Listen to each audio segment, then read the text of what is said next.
क्या हुआ, एक बीमार हो गई कि क्या हुआ?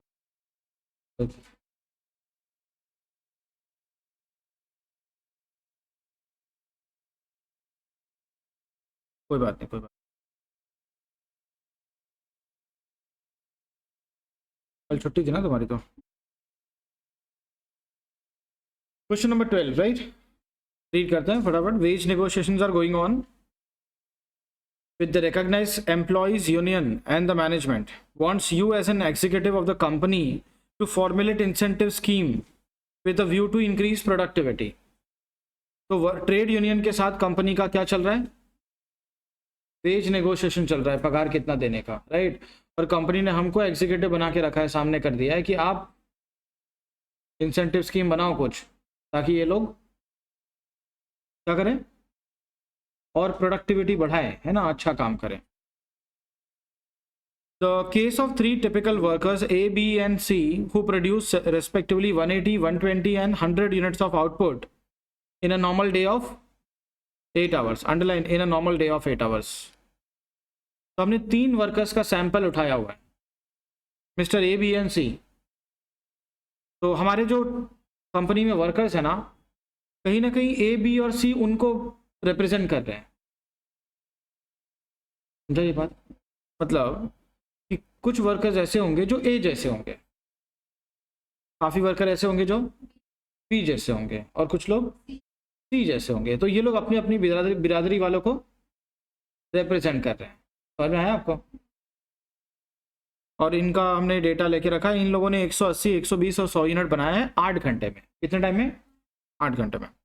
Assuming that day wages would be guaranteed at 75 rupees per hour. 75 rupees per hour. Underline 75 rupees per hour, उधर लिखो टाइम रेट। पर आवर से पेमेंट दिया मतलब कैसा रेट हो गया? ये टाइम रेट हो गया। आजा आजा, लेट आया तू। हाँ,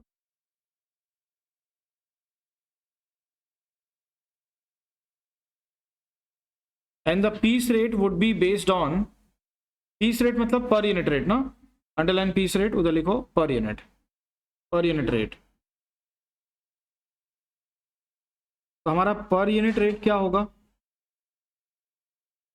वो ये लोग बोल रहे हैं it will be based on standard hourly output of, standard मतलब क्या होना चाहिए? ओके, स्टैंडर्ड मतलब, हाँ, तो ये बोल रहे हैं कि 1 घंटे में, आवरली मतलब 1 घंटे में 10 यूनिट बनने चाहिए। तो मैं वर्कर्स को बोलता हूँ कि मैं आपको 1 घंटे का कितना पैसा दूंगा? 75 रुपीज़। लेकिन आप लोग 1 घंटे में 10 यूनिट बनाओगे, तो 1 घंटा मतलब 10 यूनिट बोला ना मैंने। 1 घंटे का 75 देना, इसका मतलब मैं 10 यूनिट का 75 दे रहा हूँ। तो 1 यूनिट का कितना हुआ फिर? 7.5 रुपीज़ पर यूनिट। समझ में आया आपको? तो you can find out piece rate also. और पीस रेट हमेशा कैसे आता है?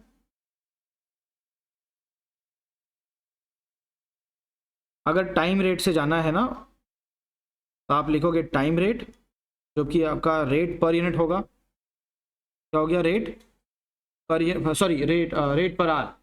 टाइम रेट मतलब rate per hour divide by units per hour. Rate per hour divide by, जैसे अपने केस में हम लोग पर आवर क्या रेट पे कर रहे हैं? 75। और कितने यूनिट्स पर आवर बनवा रहे हैं? तो 75/10। 10 यूनिट का 75, तो 1 यूनिट का 7.5। You are required to calculate the earnings of each of the 3 workers, Mr. A, B, and C, and employee cost of 100 pieces. Employee cost पर मतलब हर 100 पीस के पीछे कितना खर्चा हो रहा है। ओके, तीनों चारों स्कीम से, 4 स्कीम है यहाँ पे। अंडर डे वेजेस मतलब हम लोग टाइम रेट, डे वेजेस बोला मतलब यहाँ पे क्या लिखो? Time rate. अगर टाइम रेट से पेमेंट करें तो हमारा हर 100 यूनिट के पीछे कितना खर्चा होगा। पीस रेट से पेमेंट करें तो कितना खर्चा होगा। पीस रेट तो बहुत सिंपल है। पीस रेट हमारा आ रहा है 1 यूनिट का 7.5 ना। मतलब कोई भी वर्कर, चाहे ए हो, चाहे बी हो, चाहे सी हो, 1 यूनिट बनाएगा तो हम उसको 7.5 रुपीज़ देंगे। तो 100 यूनिट बनाने का कितना देंगे फिर? 7.5 इंटू 100, 750 रुपये। चाहे ए 100 यूनिट बनाए, चाहे बी बनाए, चाहे सी बनाए, कंपनी को फर्क ही नहीं पड़ता, क्योंकि कंपनी का सिस्टम ही कैसा है, आप गुड्स बनाओगे तो आपको पैसा मिलेगा, आर्स डजंट मैटर, आउटपुट खाली देखना है बस। तो कोई भी 100 यूनिट जो भी बनाए, चाहे वो 1 घंटे में बनाए चाहे 5 घंटे में बनाए, 100 यूनिट का तो मैं कितना दूंगा, हाँ 750। फिर हाल से स्कीम से पेमेंट किया तो कैसा टोटल आएगा, और सिमिलरली अगर यही हम लोग रोवन स्कीम से पेमेंट करें तो खर्चा कितना है। मतलब इस क्वेश्चन में अपने को जो आंसर निकालना है वो 4 तरीके से निकालना है, 4 बार आंसर निकालना है, एक बार टाइम रेट, एक बार पीस रेट, एक बार हाल से, और एक बार Rowan. And also calculate under the above schemes the average cost of labour for the company to produce 100 pieces. Average cost of labour, average cost of labour, average मतलब A B C matter नहीं करता यहाँ पे, average देखो कि चाहे ए हो, चाहे सी बी हो, चाहे ऑन एन एवरेज करके देखो कि अगर 100 यूनिट बनाते हैं ये लोग तो कंपनी का कितना खर्चा हो। समझ में आया क्या ना, कंपनी में अलग अलग टाइप के वर्कर्स होते हैं, कुछ जल्दी काम करते हैं, कुछ लेट करते हैं, बराबर। लेकिन जब एक बार गुड्स बन के रेडी हो जाएगा, एक बार गुड्स बन के, हाँ, तो कंपनी फिर ये नहीं देखती कि ये प्रोडक्ट किसने बनाया है, फिर वो किसी ने भी बनाया। कंपनी जब क्या करती है, कंपनी अपना सारा खर्चा टोटल कर लेगी, जितना भी पगार सबको दिया है, मान लो 5 मजदूर यहाँ बैठे हुए हैं, मैंने पांचों लोग को जितना पगार दिया होगा महीने का वो सब ऐड कर लूंगा, और टोटल पांचों ने मिलके कितने यूनिट्स बनाए, तो यहाँ पे यूनिट्स ले लूंगा। तो ये क्या आ गया, एवरेज कॉस्ट आ गई। क्या आ गया, मान लो ऑन एन एवरेज कॉस्ट आती है 20 रुपये पर यूनिट, मतलब मैं 1 यूनिट का 20 रुपये पगार देता हूँ, बट क्या वो सच में सबके लिए सेम है, नहीं, अलग अलग होगा ना। अगर देखा जाए तो शायद 20 रुपये, हाँ मे बी कोई एक एफिशिएंट वर्कर होगा तो शायद वो 20 की जगह 15 में मेरे को काम करके दे देता होगा, कोई एक इनएफिशिएंट वर्कर होगा तो शायद 20 की जगह 30 रुपये भी लेता होगा, मेरा खर्चा उसके पीछे हो रहा है, बराबर ना। देखो वर्कर्स तो अलग अलग टाइप के होंगे, पर मैं प्रोडक्ट बेचते टाइम ये डिफ्रेंशिएट तो नहीं कर सकता ना कि ये प्रोडक्ट मिस्टर सी ने बनाया है तो मैं इसको महंगा बेचूंगा क्योंकि इसके पीछे मेरा खर्चा ज़्यादा हुआ है, ये ए ने बनाया है ये सस्ते में बन गया है तो मैं इसको, ऐसा हो सकता है क्या। आप कोई एक बिस्किट का पैकेट खरीदने जाते हो, अलग अलग टाइप के वर्कर्स ने बनाया होगा ना, कोई एक बैच में कोई और वर्कर रहा होगा, दूसरी बैच में कोई और वर्कर रहा होगा, तो लोग ऐसे देखते हैं क्या ये किस वर्कर ने बनाया उसके हिसाब से हम बेचेंगे, नहीं, हमेशा क्या देखा जाता है, एवरेज, एवरेज कॉस्ट क्या आई उसमें प्रॉफिट ऐड करो। और अंडरस्टूड मैंने क्या बोला, हमको लास्ट जो प्रोडक्ट वाइज जो लेबर वाइज आंसर चाहिए था ए बी सी के अलग अलग वो तो चाहिए ही, फिर लास्ट में इन्होंने क्या बोला है कि लेबर वाइज मत रखो, एवरेज निकालो कि ऑन एन एवरेज 1 यूनिट के पीछे या 100 यूनिट के पीछे क्या खर्चा हो रहा है, ठीक है, तो एवरेज निकालेंगे। तो अभी आपको बताओ क्या क्या इन्होंने पूछा हुआ है, क्या क्या पूछा हुआ है क्वेश्चन में, सबसे पहले ये चीज तो क्लियर होनी चाहिए, पूछा क्या क्या है।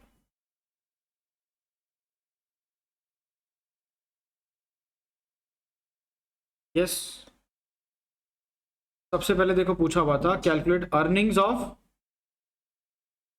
Each of the 3 workers, each मतलब तीनों के अलग अलग, ठीक है, तो ये हो गया। एंड मतलब एक और चीज पूछी हुई है, और क्या पूछा हुआ है, एम्प्लॉय कॉस्ट पर 100 पीसेस, दूसरा चीज, और तीसरा एवरेज कॉस्ट ऑफ लेबर। समझ में आया आपको, तो आपको वर्कर्स की टोटल अर्निंग्स भी निकालनी है, फिर 100 यूनिट का कॉस्ट भी निकालना है, और लास्ट में एवरेज भी निकालना है। अंडरस्टूड, ईजी है थोड़ा सा, क्या 4 बार कैलकुलेशन करनी होगी but overall it is easy, start कर सकते हैं। चलो क्वेश्चन समझ गए, बराबर, now let us start.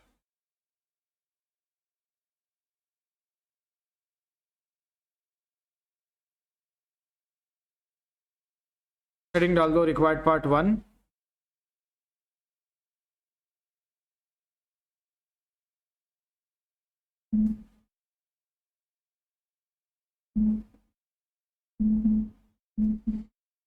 calculation of total earnings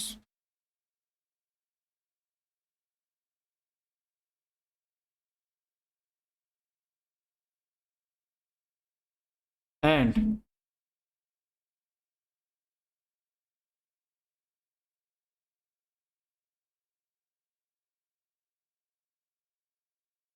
employee cost for 100 pieces.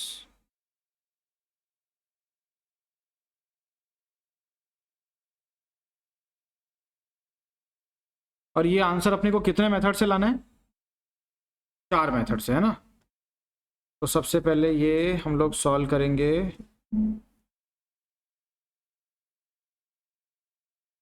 As per day wages.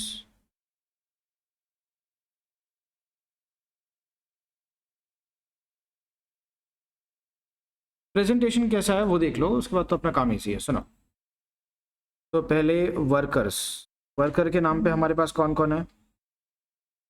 A B and सी, ठीक है। सुनो, डे वेजेस मतलब टाइम रेट ना। तो टाइम रेट में जब पैसा दिया जाता है वर्कर्स को, तो ये नहीं देखा जाता कि वो लोग कितना गुड्स बना रहे हैं, क्योंकि आप वैसे पेमेंट ही नहीं कर रहे हो। आप उनको पेमेंट क्या देख के कर रहे हो? आवर्स देख के। क्या देख के? हाँ, तो व्हाट मैटर्स कि इन लोगों ने कितने आवर्स काम किया। तो आप बोलोगे आवर्स वर्कड, आवर्स वर्कड, या टाइम टेकन भी बोल सकते हो, आवर्स वर्कड। अब बताओ सबने कितने कितने घंटे काम किया है? 8 hours everyone.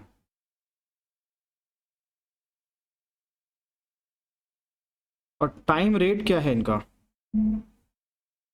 75 rupees per our. क्या सबका सेम ही है? हाँ। टोटल एम्प्लॉय कॉस्ट या टोटल अर्निंग्स,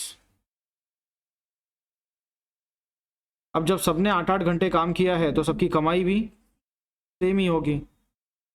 हाँ, लेकिन गुड्स सबने सेम नहीं बनाए, ठीक है। तो what is the output produced by everyone, वो देखेंगे। फिर हम लोग निकालेंगे वेजेस पर यूनिट। क्या निकालेंगे? और फिर क्वेश्चन में ये लोग अपने को वेजेस कैसे पूछ रहे हैं? पर, तो उसको 100 यूनिट से मल्टीप्लाई कर लेंगे। ये समझ में आया आपको? हाँ, तो दिस इज द प्रेजेंटेशन। चलो अभी वर्कर्स बताओ जरा कौन कौन है। तो मैं तीनों लिख देता हूँ यहाँ पे, ए बी सी। बताओ जरा ए बी सी ने कितने कितने घंटे काम किया है? सबका 8 घंटे का ही सैंपल लिया है ना हमने, 8 घंटे। और इनका रेट क्या है पर आवर? सबका सेम है, 75 रुपीज़। मल्टीप्लाई करो, तो ये सब लोग दिन का कितना कमा के जाएंगे? 600 रुपये। लेकिन क्या सबने 600 रुपये में सेम काम किया है? नहीं, ए ने बनाए हैं, बी ने और सी ने 100। तो बताओ 1 यूनिट के पीछे हमारा कितना खर्चा हो रहा है? 600 में ए को मैंने दिन का 600 दिया और उसने 600 में 180 यूनिट बना के दे दिए, 3 पॉइंट। तो ए बेसिकली 1 यूनिट का 3.33 चार्ज कर रहा है, बी 5 रुपये और सी 6 रुपये। अब इस 100 यूनिट के लिए क्या करोगे? 1 यूनिट का 3.33, तो 100 के 333। बी वही 1 यूनिट बनाएगा, 100 यूनिट बनाएगा, तो 500 रुपये का खर्चा होगा हमारा। अगर सी 100 यूनिट बनाएगा तो हम लोग उसको 600 देते हैं, बराबर ना। तो ये वेजेस जो है ना, इधर टोटल अर्निंग्स, इसको ज़रा ऐड करो और टोटल आउटपुट को ऐड कर लो। तो हमने तीनों को मिला के कितने पैसे दिए हैं? 1800 एक दिन के। और तीनों ने मिला के कितने यूनिट्स बनाए? अब आपको मालूम पड़ रहा है मैं क्या निकालने जा रहा हूँ? क्या निकालने जा रहा हूँ? एवरेज निकालने जा रहा हूँ। अगर 1800 में 400 यूनिट बनते हैं तो ऑन एन एवरेज 1 यूनिट का रेट क्या आता है और 100 यूनिट का क्या होगा? तो मैं यहीं पे एवरेज भी निकाल लेता हूँ। एवरेज एम्प्लॉय कॉस्ट पर 100 पीसेस, पर 100 पीसेस के पीछे हमारा ऑन एन एवरेज कितना खर्चा होता है? ए बनाएगा तो 333 होता है, बी वही 100 यूनिट बनाएगा तो 500 होता है, सी वही अगर 100 यूनिट बनाए तो अलग खर्चा होता है। तो एवरेज क्या आएगा? तो एवरेज आएगा 1800 में, 1800 में कितना?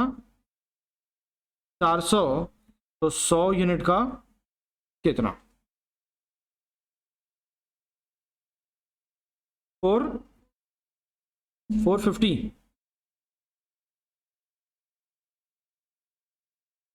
तो ऑन एन एवरेज 100 यूनिट कितने में बनते हैं कंपनी में? 450। कुछ वर्कर 450 से कम में भी बना के दे देते हैं और कुछ ज़्यादा भी ले लेते हैं। ये समझ में आया आपको? ये कौन से स्कीम से सॉल्व किया हमने? डे वेजेस से। ऐसे सेम अपने को आंसर लाना है as per piece rate. Piece rate मतलब पर यूनिट रेट। तो पीस रेट में क्या देखा जाता है? आवर्स की आउटपुट देखा जाता है। तो यहाँ देखा जाएगा कि किस किस वर्कर ने कितने कितने यूनिट्स बनाए, उसके हिसाब से उसको पैसा मिलेगा। ऐसा नहीं कि कोई कम बनाए ज़्यादा बनाए दिन का 600 ही मिल रहा है, ऐसा नहीं होगा। आउटपुट मेथड पीस रेट में अलग अलग मिलेगा। तो वर्कर्स ए बी एंड सी, यहाँ पे व्हाट मैटर्स इज आउटपुट। तो बताओ ए ने कितने बनाए? 180। बी ने कितने बनाए? 120 और सी ने 100। टोटल 400। और यहाँ what is the piece rate? 7.5 rupees per unit. 10 unit का 75 है ना, तो एक यूनिट का 7.5 रुपीज़। अब वो चाहे ए बनाए चाहे बी बनाए, चाहे हम उसको एक यूनिट का 7.5 रुपीज़ ही देंगे। अब आप कम यूनिट बनाओगे तो आपको कम मिलेगा, ज़्यादा बनाओगे तो कंपनी सेफ हो जाती है। यहाँ पे जितना यूनिट बनेगा उतना ही गुड्स का पेमेंट होगा 7.5 रुपये। बाकी आप टाइम पास करो, जो करना है करो आपको, बराबर ना। तो what will be total earnings?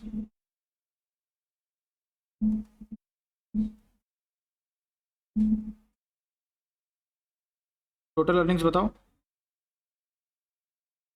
Multiply कर लो 1000 और 900 और कितना? 750 ऐड कर लो 3। ओके, तो 100 यूनिट का क्या आएगा? एम्प्लॉय कॉस्ट पर 100 पीसेस। अब चाहे ए बनाए चाहे बी बनाए, चाहे आंसर 7.5 इंटू 100 ही होगा, क्योंकि हम लोग पेमेंट ही पीस रेट के हिसाब से कर रहे हैं। तो 100 यूनिट कोई भी बनाए, चाहे वो 6 घंटे में बनाए चाहे 8 घंटे में बनाए, कुछ भी करें, 100 यूनिट का तो हम 750 ही देंगे। तो वैसे आराम से कर सकते हैं हम लोग। वेजेस पर यूनिट भी निकाल सकते हैं। बताओ वेजेस पर यूनिट कितना आएगा? फिर वही टाइम पास ही हो जाएगा। फिर करो, निकालो। 1350 में 180 यूनिट आया ना, 7.5। 900 में 120 यूनिट कितना आया? 750 में 100 यूनिट, एक यूनिट का कितना आया? कोई भी, चाहे वो ए हो चाहे बी हो चाहे सी हो, वो एक यूनिट का कितना दे रहे हैं? पेमेंट ही वैसे कर रहे हैं, तो 100 का कॉस्ट निकालोगे तो भी वैसे ही आएगा। 100 यूनिट्स क्या होगा? 750 750। समझ में आया आपको? और देखो एवरेज भी कैसा आता है। एवरेज एम्प्लॉय कॉस्ट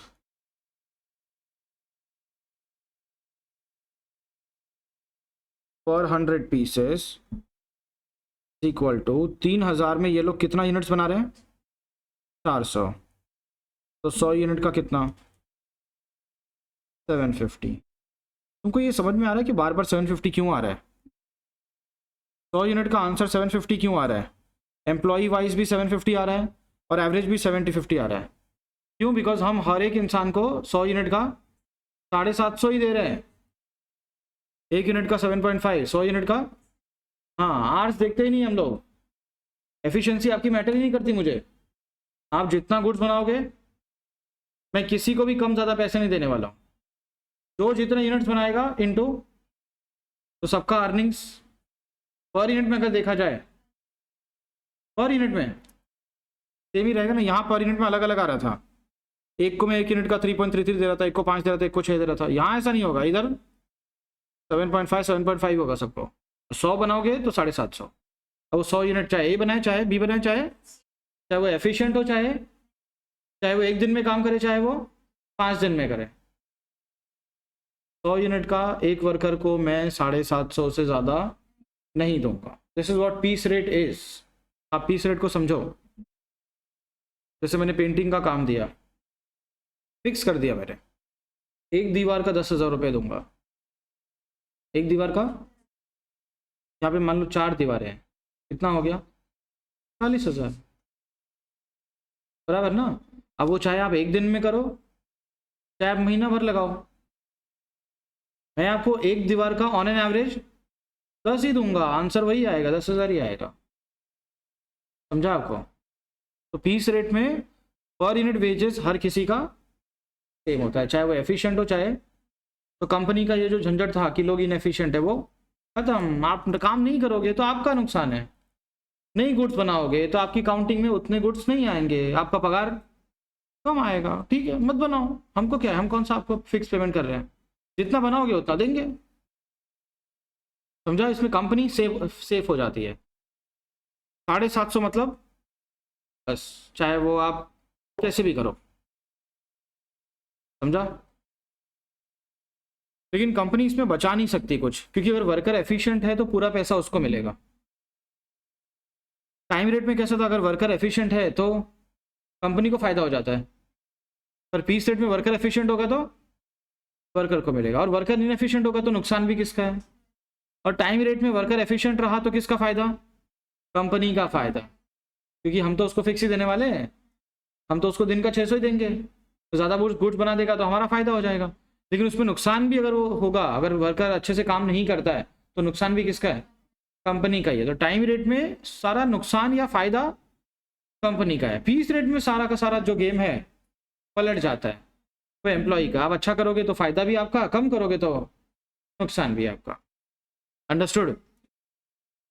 अभी रिक्वायर्ड पार्ट सी, एज पर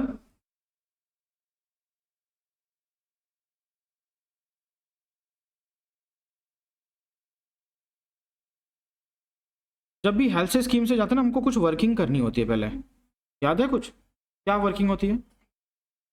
एक्चुअल आउटपुट बनाने के लिए कितना आवर्स लगना चाहिए था और कितना आवर्स लगा, time allowed, time taken. Revise करके नहीं आओगे क्या? अच्छा, वही बोल रहा हूँ। एक्चुअल आउटपुट जो हमने बनाया उसके लिए कितना टाइम लगना चाहिए था और कितना। हाँ, तो हम पहले वो वर्किंग नोट कर लेंगे। हम कॉलम बना के प्रेजेंटेशन करते हैं यहाँ पे, ए, बी और सी। ठीक है, सुनो, अब ये बताओ कि ए, बी और सी ने एक्चुअल में कितने यूनिट्स बनाए हैं। बताओ, ए ने कितने बनाए? 180 यूनिट्स। बी ने कितने बनाए? 120 यूनिट्स। और सी ने 100 units. Now just tell me what should have been the time allowed for 180 units. What is time allowed for 180 units? 18 hours. 180 unit को कितना घंटा लगना चाहिए? 180 यूनिट के लिए कंपनी कितना टाइम देती है? कंपनी 10 यूनिट के लिए 1 घंटा देती है। 10 यूनिट के लिए तो 180 घंटे के लिए यूनिट के लिए कितना देगी वो, है ना? Eight the rate 10 units per our, तो 10 यूनिट से डिवाइड कर लो। 18 घंटे का काम है जो मिस्टर ए ने 8 आवर्स में किया। 120 बोला मतलब 12 घंटे का काम है जो मिस्टर बी ने 8 घंटे में किया। और 100 बोले मतलब 10 घंटे का काम है जो मिस्टर सी ने, मतलब तीनों ने ही कहीं ना कहीं अच्छा किया हुआ है। 8 घंटे का काम, 10 घंटे का काम, 12 घंटे का काम, 18 घंटे का काम, तीनों ने 8-8 घंटे में कर दिया है। तीनों ने अच्छा किया, किसी ने बहुत ज़्यादा अच्छा किया, किसी ने थोड़ा, लेकिन अच्छा ही किया हुआ है। What is the time taken by each worker? हम लोग कितने आवर्स का स्टडी कर रहे हैं यहाँ पे? 8 घंटे का ना। तो बोलो 18 घंटे का काम अगर 8 घंटे में हो रहा है तो टाइम सेव्ड क्या आएगा? मिस्टर ए कितने आवर्स बचा रहा है? 10 आवर्स। मिस्टर बी कितने आवर्स बचा रहा है? 4 आवर्स। और मिस्टर सी 2 घंटे तो ये भी बचा रहा है कम से कम। समझ में आया क्या आपको? ये वर्किंग ना सिर्फ हाल से बल्कि रोवन में भी काम आएगी। उधर भी तो यही होता है, टाइम टेकन, टाइम रेट, यही सब होता है, राइट। अब हम लोग इनका बेसिक अर्निंग्स निकाल लेते हैं, बेसिक वेजेस। बेसिक वेजेस कैसे आता है? Time taken into time rate, ये बेसिक होता है। वो प्लस के पहले जो है ना वो बेसिक है। और टाइम रेट क्या है इनका? 75 रुपीज़। टाइम टेकन इनटू, तो मिस्टर ए ने लिए 8 घंटे, 8 घंटे into 75, you will get 600। B will also get, C will also get, हाँ वो तो 600 तो मिलेगा ना, टाइम रेट वाला। जितना काम किया उतना तो मिलेगा ही, प्लस बोनस। बोनस कितना मिलेगा? Half of time saved into time rate, that is 75 rupees. तो देखो मिस्टर ए के लिए टाइम सेव्ड कितना है? 10 का हाफ करो इनटू करो, तो mister A will get a bonus of 375 rupees. Now do the same thing for B. 150, इधर 75, बराबर ना। अब इनको अगर मैं बेसिक और बोनस को ऐड कर दूं तो क्या मिल जाएगा? टोटल अर्निंग्स क्या मिल जाएगा? यस,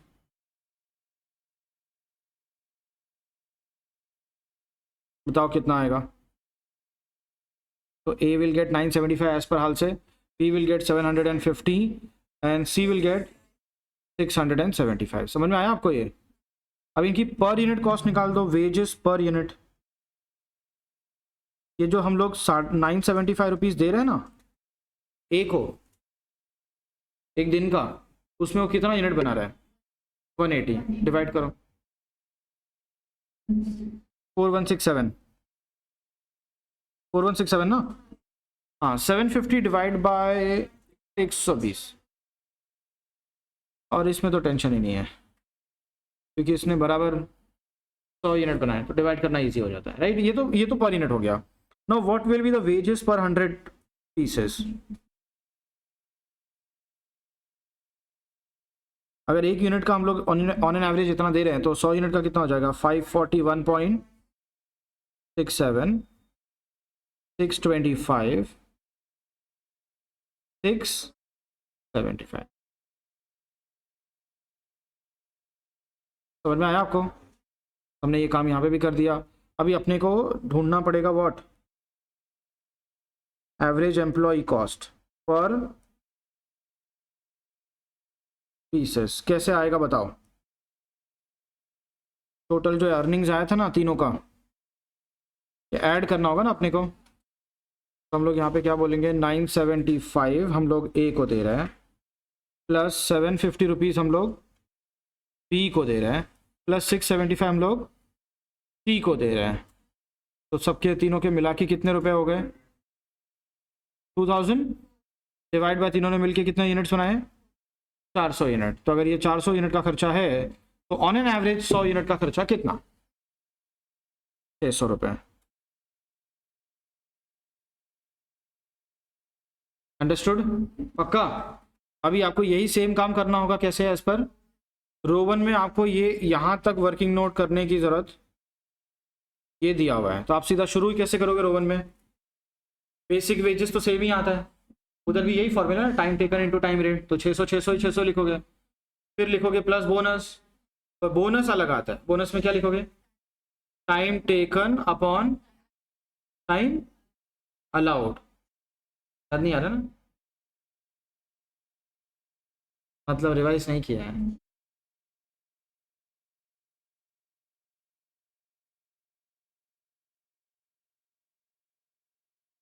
फॉर्मूला भी पूछना पड़ेगा लगता है। होमवर्क छाप तो नहीं रहे हो तुम लोग? तो डाउट हो रहा है अभी तो। ओ कौन सा वाला? पीडीएफ में से? तो यहाँ किया था क्लास में।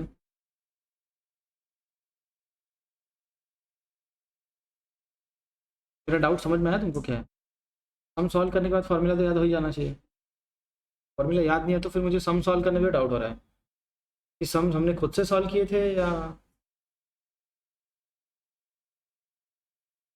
तो हम लोग बेसिक वेजेस तो यही आएगा रोवन में भी, खाली बोनस में time taken upon time allowed, bracket के अंदर तो यही रहेगा, टाइम सेव्ड इनटू 75 रुपीज़ बराबर। फिर दोनों को ऐड कर लेंगे, वैसे ही पर यूनिट निकालेंगे, वैसे 100 पीसेस का निकालेंगे, सब सेम ही करना है, सिर्फ अलग क्या होगा? बोनस। क्या अलग होगा? समझा आपको? हाँ, तो ये चारों मेथड से आंसर आ जाएगा अपना। तो अभी आप लिखना शुरू कर सकते हो यहाँ से। क्वेश्चन नंबर बोल दो कौन सा था ये? 12, right, question number 12।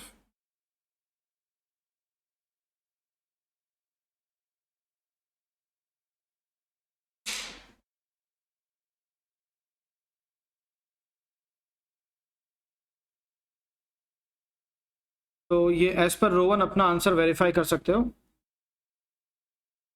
Basic wages will obviously be will remain same. The bonus amount as per Rowan it is different. फिर टोटल अर्निंग्स आप मैच कर लो इधर, और फिर 100 यूनिट के लिए आंसर निकाल लिया। तो ये आंसर सबको आ रहा है? चलो वेरी गुड। ये क्वेश्चन में जो है वो काफ़ी सारी चीज़ें पूछी हुई थी वैसे तो।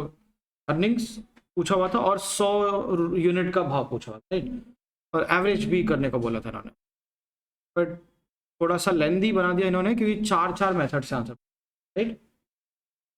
चलो फिर भी समझने के लिए, कॉन्सेप्ट समझने के लिए अच्छा। अब आ जाओ क्वेश्चन नंबर 4 पे। ये हो गया लिख के? 4th पे आ जाओ।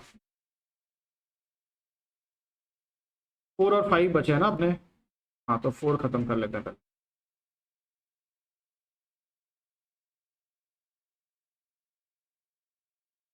It is seen from the job card for repair of customers' equipment that a total of 154 labor hours have been put in as detailed below.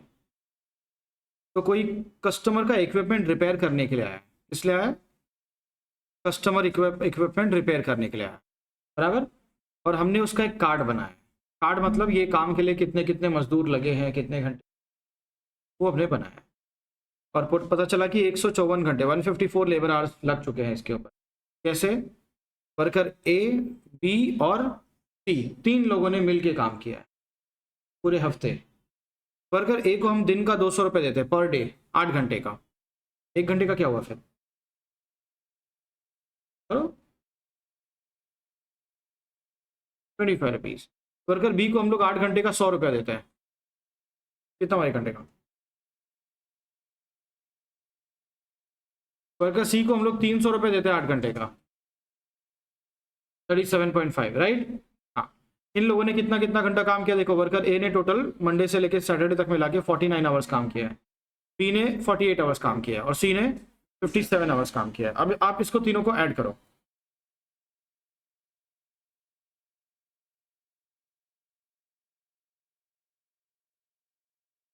कितना आया? समझ में आया आपको? नहीं है ना? बस, तो ये इन लोगों ने जो इतना काम किया है उसका डिटेल है ना नीचे देके रखा है। In terms of an award in employ conciliation the workers are to be paid dearness allowance on the basis of cost of living index figures. ये सब बकवास कर रहे हो, ऑब्वियसली महंगाई के हिसाब से पे करते हैं। Which works out at the rate 968 rupees for the relevant month. हम लोग डीए पे कर रहे हैं 968 रुपीज़ पर मंथ, हाँ, वीक का नहीं, महीने का। The dearness allowance is payable to all workers irrespective of wages rate, irrespective of, हाँ, चाहे आपका पगार 100 रुपये हो, चाहे 200 हो, चाहे 300 हो, आपको महीने का 968 रुपीज़ का डियरनेस अलाउंस मिलेगा। वर्कर्स काम पे हो या फिर लीव पे रहेंगे तो भी चलेगा, उसको छुट्टी नहीं मानते। लीव का मतलब अलग होता है, लीव मतलब कोई छुट्टी लेके जाता है ना, जैसे पेड लीव बोलते हैं उसको। Sunday is a weekly holiday and each worker has to work for 8 hours on all weekdays मतलब Monday to Friday 8 hours and 4 hours on Saturdays. तो आपका काम करने का, इनका कंपनी का काम करने का तरीका आपको समझा, कैसे काम कर रहे हैं लोग रोज? मंडे टू फ्राइडे 8 घंटा और सैटरडे को 4 घंटा और संडे छुट्टी। तो सैटरडे हाफ डे हो गया। पगार फिर पढ़ो क्वेश्चन में देखो। The workers are however paid full wages for Saturday 8 hours for 4 hours worked। 4 घंटा काम करके भी उनको यस। लेकिन अगर कोई सैटरडे को 5 घंटे काम पे आए तो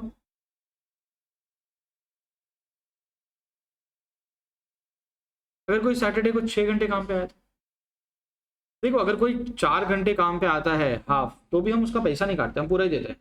लेकिन अगर कोई 4 की जगह 5 घंटे काम करे तो, और कोई सैटरडे को 8 घंटे काम करे तो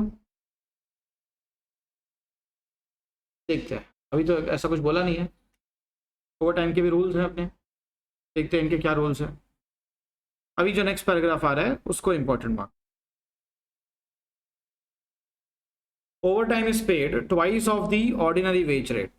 ऑर्डिनरी मतलब बेसिक वेज रेट, हाँ, ये भी ऐड नहीं करने का उसमें, ordinary wage rate. If a worker works for more than 9 hours in a day, तो आपको कब मिलेगा ओवर टाइम? जब आप 9 घंटे से ज़्यादा एक दिन में काम करोगे तो। Clearly there is no mention of Saturday. अगर मैं सैटरडे को 6 घंटा काम करूं तो क्या वो ओवर टाइम के लिए एलिजिबल होगा? नहीं होगा। 9 घंटे के ऊपर जाना चाहिए ना। क्वेश्चन में थोड़ा सा इस चीज़ को लेकर क्लैरिटी नहीं है। 4 घंटे तक तो ठीक है, वो लोग नॉर्मल ही पेमेंट करते हैं, पर अगर कोई 5 घंटे काम करे तो क्या वो लोग 10 घंटे का पेमेंट देंगे? फिर थोड़ी लिखा हुआ है।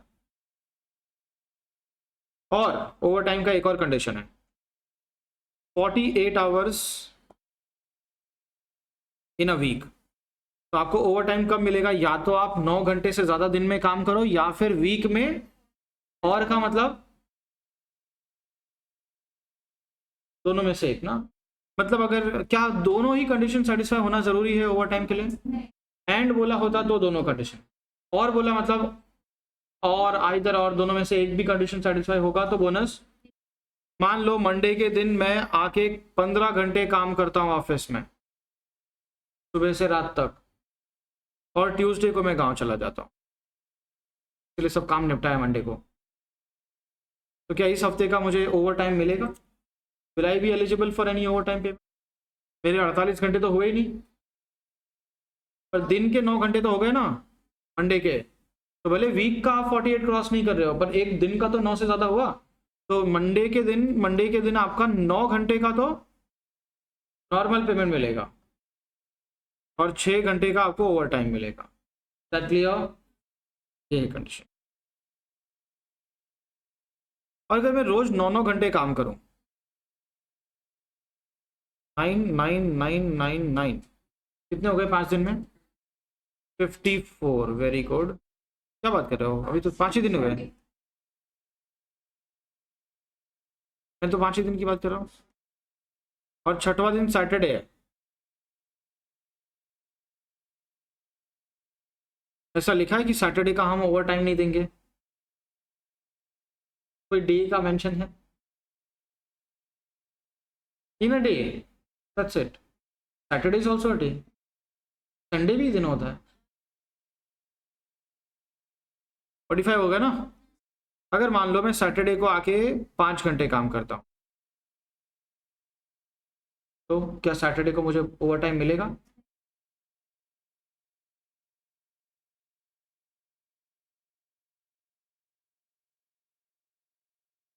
फ्राइडे तक तो मेरा वीकली कोटा पूरा नहीं हुआ था, सैटरडे को ही पूरा हो रहा है ना। वीकली कोटा किस दिन पूरा हो रहा है? तो 9 कितने हो गए? 5, which is more than.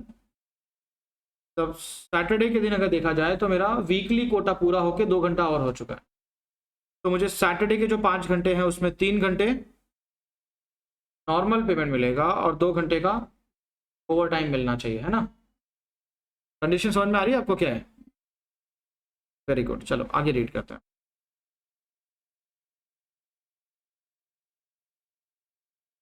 Excluding the holidays total number of hours works out to 176 in the relevant month. मतलब महीने में ऑन एन एवरेज लोग कितने आवर्स काम करते हैं?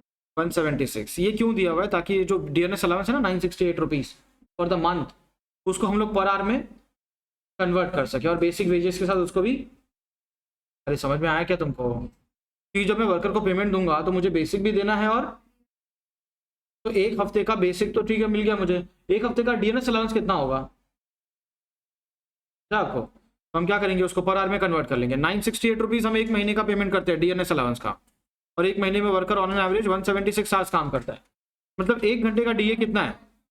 Around 5.5 rupees per our. समझ में आया आपको? हाँ, तो बेसिक रेट जो होगी प्लस उसमें 5.5 रुपीज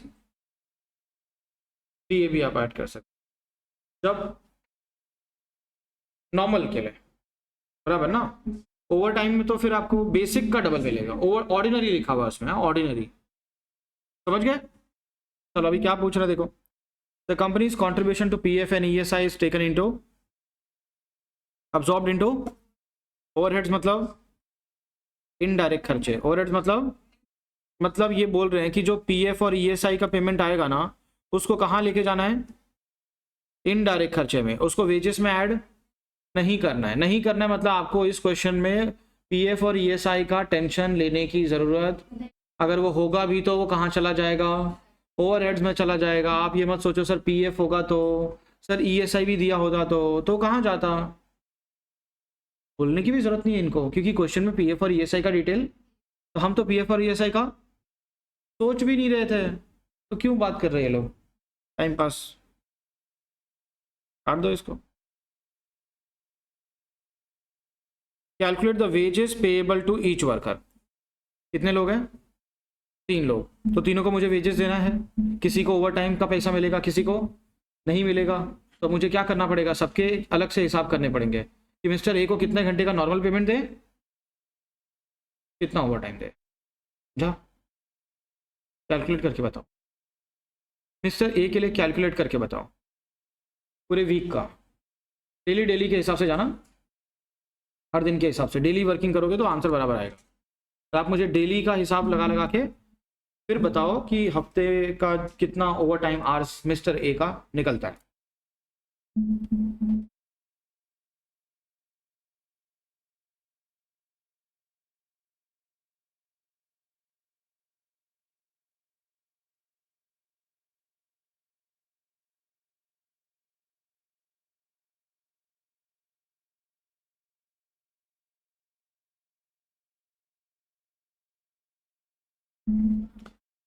राइट, तो मिस्टर ए और सी के लिए हम लोग नॉर्मल आवर्स और ओवर टाइम आवर्स अलग कर देते हैं।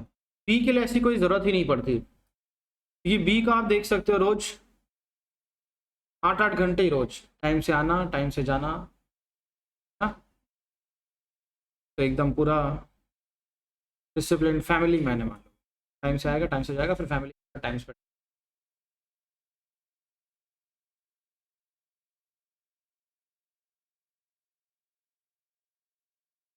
चलो अभी कैलकुलेशन कैसे करोगे ये देखो। तो हम लोग बना रहे हैं क्वेश्चन नंबर 4 के लिए पहले वर्किंग नोट, राइट। हेडिंग डाला तुमने वर्किंग नोट का? हेडिंग होगा calculation of normal hours and over time hours, okay. हाँ सुनो, अभी देखो कॉलम कैसे बनाने का। हम लोग ए और सी का कैलकुलेशन एक साथ साथ में कर लेते हैं। तो पहले तो डेज आ जाएंगे,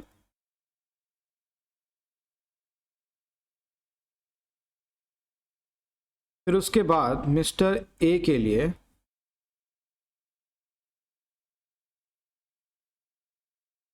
हम लोग पहले देखेंगे टोटल आवर्स। टोटल में से कितने आवर्स, अरे बोलो, नॉर्मल है, और कितने आवर्स ओवर टाइम वाले हैं। And we will do the same thing for worker C. समझ में आया आपको? तो ऐसा एक कॉलम और बनेगा जिसके अंदर 3 कॉलम होंगे। Total hours out of that normal hours, और नॉर्मल के अलावा रोज का ओवर टाइम आवर्स। ठीक है, चलो ये रेडी करो, फिर फटाफट हम लोग इसमें नंबर्स रख देते हैं।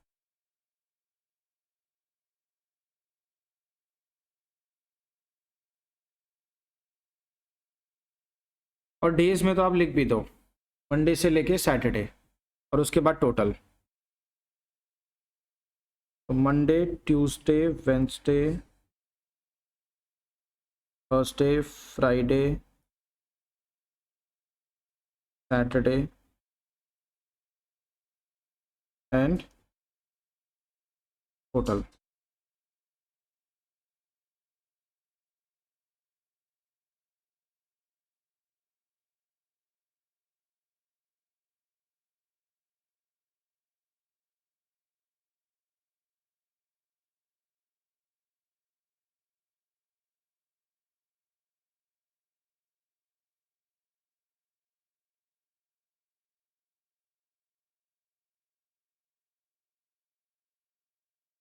मिस्टर ए का ना मुझे तुम टोटल आवर्स बता दो।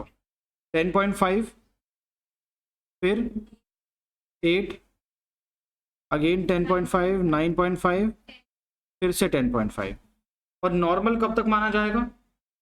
9 घंटे तक, कि 9 घंटे के बाद ही आपको ओवर टाइम प्रीमियम मिलेगा। प्रीमियम मतलब एक्स्ट्रा मिलेगा ना। कितना एक्स्ट्रा मिलेगा? डबल सीगा, एक के ऊपर एक पगार, एक के ऊपर एक पगार फ्री। 9 नॉर्मल, यहाँ 8 के पूरे 8 नॉर्मली हो जाएंगे, इधर 9, 9, 9, और जो एक्स्ट्रा है वो ओवर टाइम।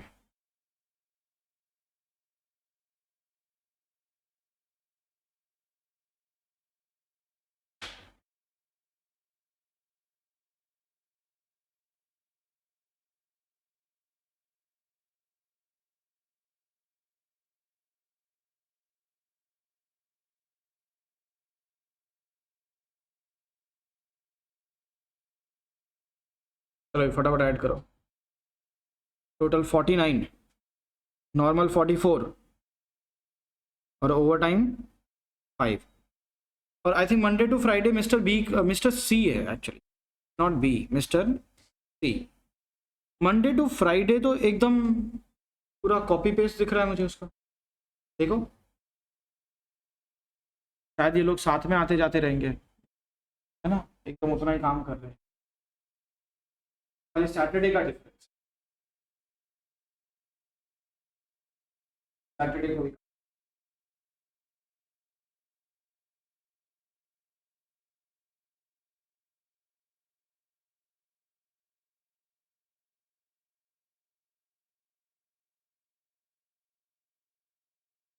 टाइम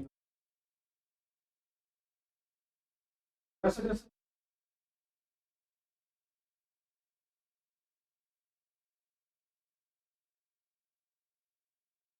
को भी पर्सनल लाइफ होती है तो लोगों की, तो संडे को भी लेक्चर दे मिस्टर सी।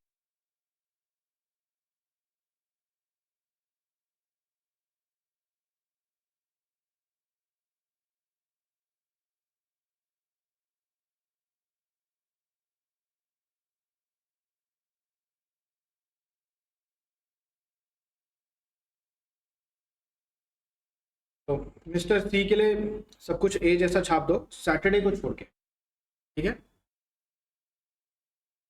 सैटरडे को इसने 8 घंटा काम किया है ना, तो उसमें ओवर टाइम होगा नॉर्मल, नॉर्मल ऐड कर लो। ये 54 था, कितना था इसका टोटल? 57 था। उसमें नॉर्मल कितना आ रहा है? 44 + 8, 52, और ओवर टाइम 5 घंटे आ रहा है।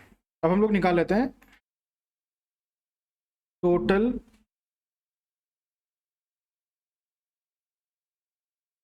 इक्विवेलेंट नॉर्मल आवर्स, इक्विवेलेंट हाँ, मैं सबको नॉर्मल में कन्वर्ट कर रहा हूँ, सबको जो ओवर टाइम है उसको भी मैं किस में कन्वर्ट कर रहा हूँ, नॉर्मल में।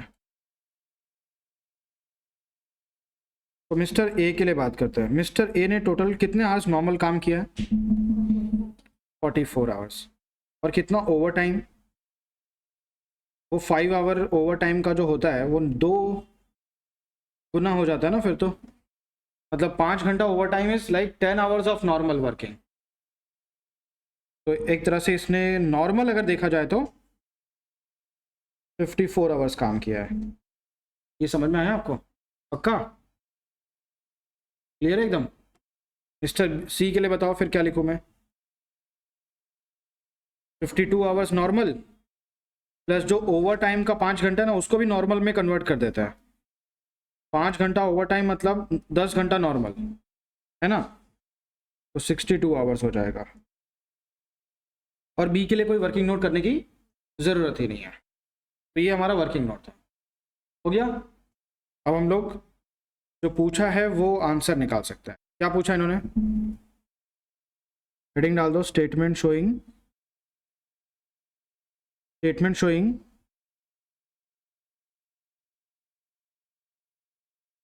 Computation of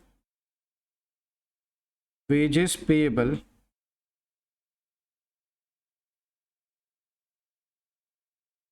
to each worker. ठीक है, कितने कॉलम बनाओगे इसमें, क्यों, क्योंकि 3 लोग हैं, है ना।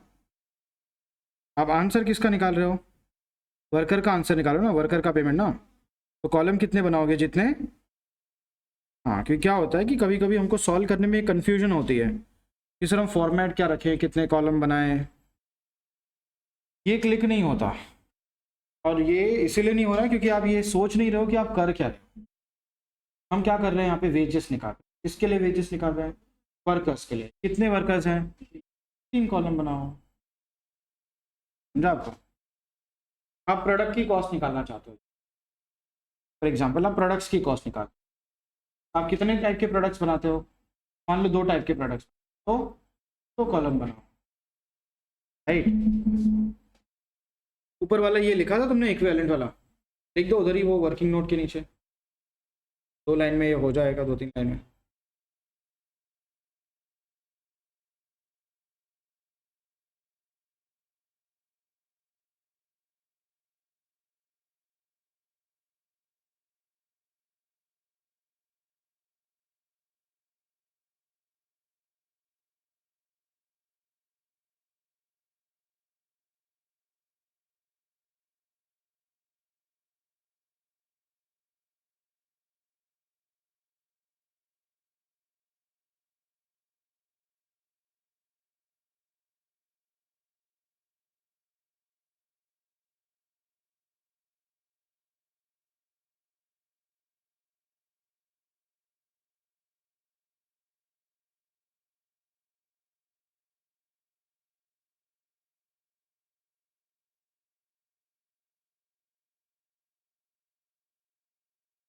डन। अब ये बनाते हैं, चलो। तो ये डिपेंड करता है कि हम लोग कितने आवर्स काम कर रहे हो, उतने घंटे का हमको पैसा मिलेगा, है ना। तो यहाँ पे लिख दो अपने इक्विवेलेंट नॉर्मल आवर्स,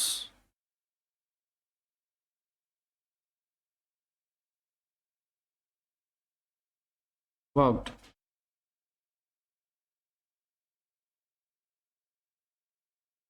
देखो, रेट को इंटू 2 करो या तो आवर्स को इंटू 2 कर दो, एक ही बात है ना, अल्टीमेटली इंटू 2 होना चाहिए। तो हमने आवर्स को इंटू 2 कर दिया, अब रेट को इंटू 2 करने की जरूरत नहीं, आवर्स ही बढ़ा दी हमने।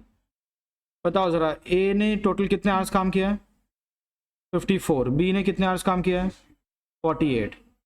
सी ने कितने आवर्स काम किया है, 62। Into what is their basic wage rate,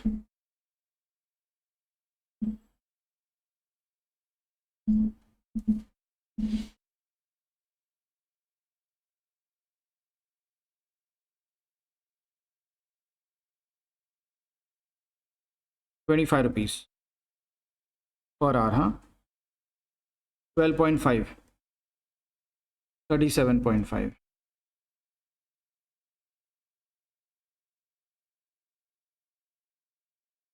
तो ये आपको मिल गया बेसिक वेजेस।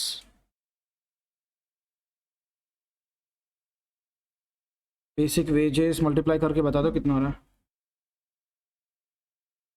1350 फर्स्ट वाला, फिर नेक्स्ट 600 और सी 2325। अब इसमें क्या ऐड करेंगे हम लोग, क्लियरनेस अलाउंस।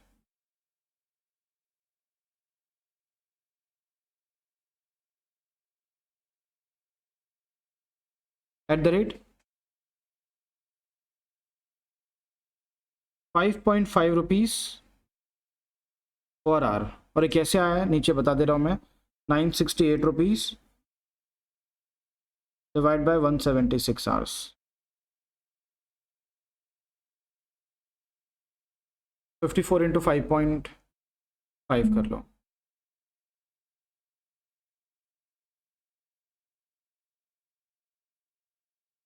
कितना आया, 313.5। क्या बात कर रहे हो,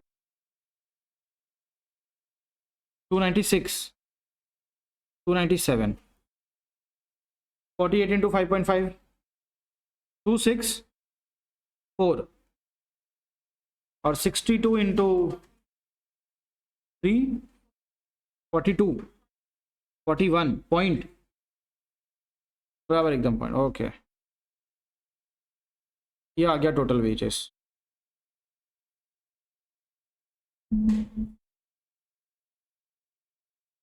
तो 1350 प्लस 297 इज 1647, बराबर क्या 864 और 2665, सॉरी 6, यस।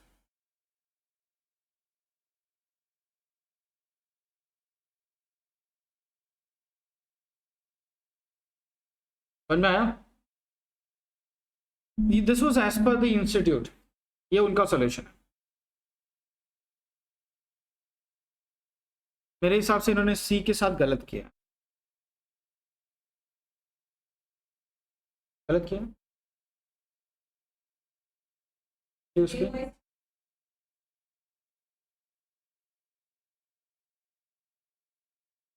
9 आ रहे हैं, 48 के ऊपर तो जा रहा है ना वो 40। एक्चुअली विच इज हायर होना चाहिए ना, मेरा डेली नहीं हुआ तो क्या हुआ, वीकली तो हो रहा है, वीकली नहीं तो क्या हुआ, डेली तो हो रहा है, ऐसे देखना चाहिए ना। तो जैसे अगर आप ए को देखोगे, उसने टोटल 49 आवर्स ही काम किया है, तो उसका 5 घंटा ओवर टाइम निकल रहा है। वीकली तो 1 घंटा ही निकलता है, लेकिन 5 घंटा डेली के हिसाब से हुआ, विच इज हायर। वीक के हिसाब से नहीं तो डे के हिसाब से किया है, डे के हिसाब से नहीं तो वीक के हिसाब से किया है, गलत किया इन्होंने सीख। दिस इज इंस्टीट्यूट सोल्यूशन, हमें है तो यही करना पड़ेगा। बट मिस्टर सी का फ्राइडे तक का आवर्स ऐड करो, टोटल टोटल, जरूरत भी नहीं थी यार, एक का है उतना ही ना सी का, फ्राइडे को ही इसका 40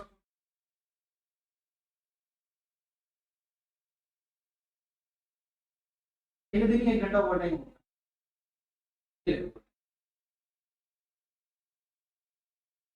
जब 48 आवर्स हो गया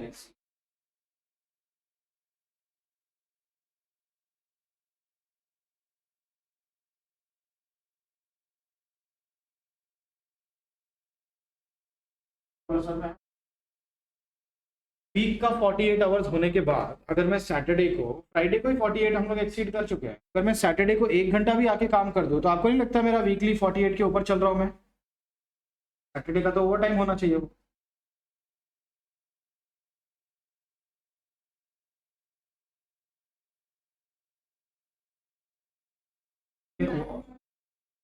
डेली नहीं हो तो क्या, वीकली तो हो चुका है ना, और है ना। एक्चुअली सैटरडे का पूरा ओवर टाइम ही है ये तो ऑलरेडी 48 आवर्स के ऊपर चल रहा है, सैटरडे पूरा ही ओवर टाइम है ये तो, और इंस्टीट्यूट ने तो उसका पूरा ही नॉर्मल मान लिया है डेली डेली के हिसाब। ये थोड़ा सा सामने आया तो क्या कॉल करने के लिए, भले और जानते हुए भी कि ये गलत है लेकिन फिर भी हम लोग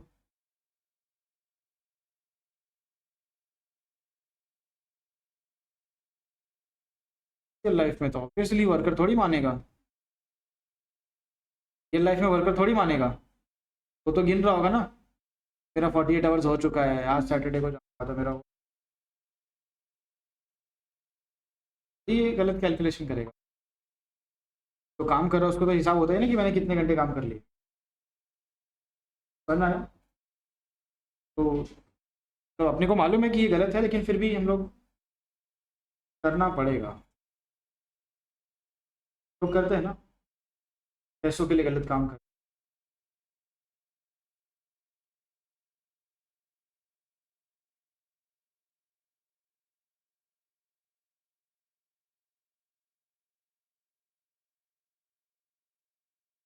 ये बात मालूम पड़ गई, उतना ही ज़रूरी था, बाकी आंसर तो यही रखना है। फ्यूचर में अगर इंस्टीट्यूट अपने मॉडल में सोल्यूशन सुधार ले तो अच्छी, अभी तक तो नहीं की।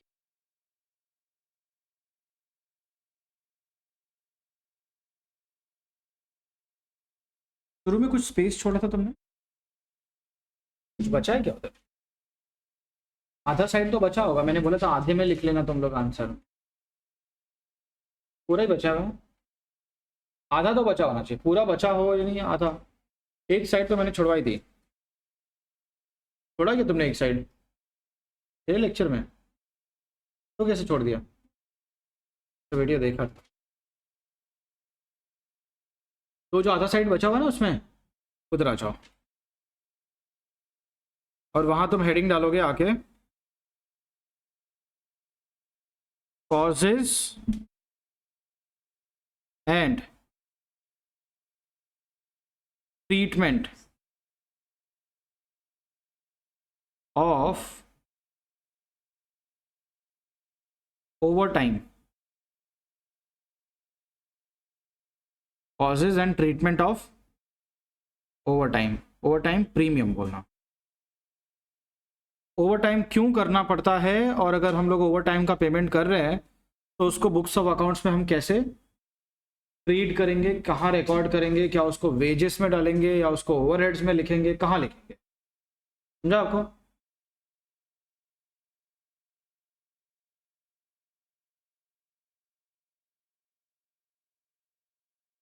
क्या रीज़न होता है ओवर टाइम करने का, मतलब पैसा कमाने के लिए ओवर टाइम कर, वर्कर का तो मन नहीं है फिर भी करना पड़ रहा है,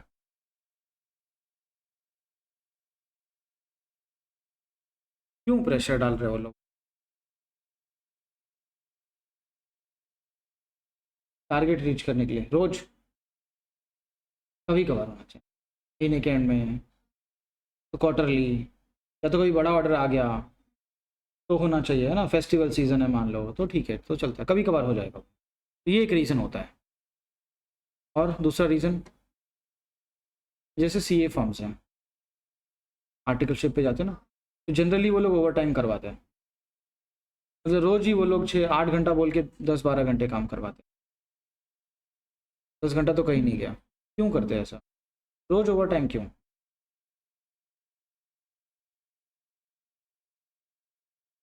रोज़ ही चल जाता है उनका, बिग फोर्स वगैरह में जाओ तो वो लोग भी रोज़ ओवर टाइम करवा देते,